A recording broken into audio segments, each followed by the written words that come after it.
সালামু আলাইকুম গাইস। এই যে দেখেন আমার ছেলে, আমরা গাছের গোড়ায় মাটি দিতেছি। এই দেখেন পেঁপে গাছ কত সুন্দর। আর এইখানে লাউ গাছ লাগাবো। এই যে দেখেন,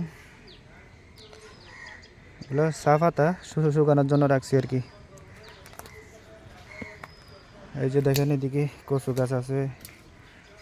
এই যে দেখেন মোর সিম গাছ অনেকগুলো আছে। ওই যে ওই পাশেও আছে।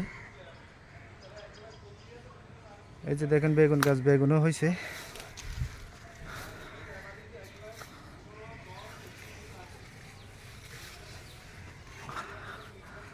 দেখছেন বেগুন গাছ, বেগুন বড় হইতেছে আস্তে আস্তে। আর এগুলা দেখেন, এগুলো হচ্ছে যে লাল শাক। এটা হচ্ছে যে লব্বা সই, লাগাইছি বেশি দিন হয় নাই, খুব দ্রুত হচ্ছে। এই যে লব্বা সই দিকেও আছে। এই যে দেখেন এটা হচ্ছে যে দান্না মরিচ গাছ।